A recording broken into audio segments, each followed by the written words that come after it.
आज़ाद हिंद सेना के माध्यम से भारत के प्रधानमंत्री नरेंद्र मोदी जी को हम एक ये ज्ञापन सौंपने आए हैं, जो एक अदनी सी अभिनेत्री ने हमारे महान क्रांतिकारियों का और देश के लिए शहादत देने वालों का जो अपमान किया कि देश की आज़ादी भीख में मिली है।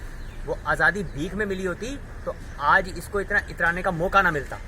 और प्रधानमंत्री से हमने निवेदन किया कि तुरंत ऐसी इन पर देशद्रोह का मुकदमा दर्ज हो और हमारे जनता की खून पसीने की कमाई की पैसों से जो इसको सुरक्षा दी गई है वो तत्काल वापस ली जाए।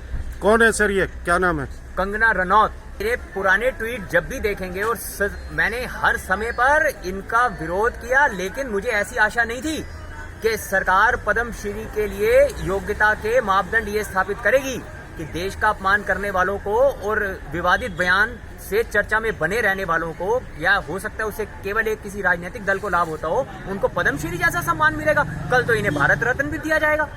आपको मैं बताऊं, मुगले आजम आप सबने देखी होगी, उसमें एक डायलॉग था कि एक लौंडी के कदमों में देश के मुस्तकबिल को डाल देंगे। तो वो तो मुगल थे। जब उन्होंने देश के मुस्तकबिल का इतना सोचा, तो आज तो आप भारत माता के सपूत हो। आप भी तो देश के मुस्तकबिल, मतलब हिंदी में देश का भविष्य, उसके विषय में सोचिए। आने वाली पीढ़ी पर इसका क्या प्रभाव पड़ेगा। लेकिन आप क्या कहेंगे कि ऐसे अनेकों बयान आने के बावजूद भारतीय जनता पार्टी जो सत्ता पक्ष है वो कहीं भी आधिकारिक रूप से कोई प्रतिक्रिया नहीं दे रहे हैं इनके विरुद्ध? ऐसे नहीं जी, अब इसको तो सबसे ये शर्म का विषय तो भारतीय जनता पार्टी के कुछ प्रवक्ताओं के लिए भी है, और कोई इतनी बड़ी बात नहीं कि इस डैमेज कंट्रोल के लिए टेलीविजन से संबंधित कोई पात्र आज शाम को ही आपको इसका क्लैरिफिकेशन भी देना शुरू कर दे। क्या आपको लग रहा है आपके ज्ञापन से सरकार जागेगी, कुछ कार्रवाई करेगी? मुझे अपना जो दायित्व है इस राष्ट्र से, जिसका मैं अन्न जन्न खाकर पैदा हुआ हूँ, सबसे सौभाग्यशाली हूँ कि भारत में पैदा हुआ हूँ, मैंने अपने दायित्व को निभाया। मैंने अपनी पीड़ा कहाँ व्यक्त करूंगा, आप बताएं। मैंने अपना दायित्व निभाया। देश की 130 करोड़ जनता को भी अपना दायित्व निभाना चाहिए।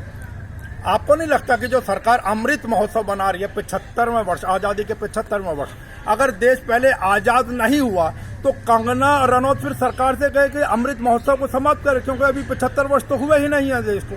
नहीं, हाँ, ये आपने बड़ा बेहतरीन प्रश्न पूछा कि अगर कंगना जी को पद्मश्री इस घोषणा के पहले मिल गया होता तो शायद सरकार अमृत महोत्सव की घोषणा भी न करती। और महान क्रांतिकारी नेताजी सुभाष चंद्र बोस, शहीद आजम भगत सिंह और ऐसे अशफाक उल्लाह खान, लाखों हजारों लोग जो हंसते हंसते अपने प्राणों को निछावर कर गए इसलिए कि उनका अपमान हो। न संभलोगे तो मिट जाओगे हिंदुस्तान वालों, तुम्हारी दास्तान भी ना होगी दास्तानों में। आगे के कदम क्या होंगे आपके? आगे का कदम 3 से 4 दिन में अगर भारत की सरकार इस पर ध्यान नहीं देती तो आज़ाद हिंद सेना एक प्रचंड प्रदर्शन करेगी। हम विरोध जारी रखेंगे जब तक कि इस अदनी सी अभिनेत्री को इसकी हैसियत बता नहीं जाती। Like, share and comment. To subscribe this channel, please press the bell icon.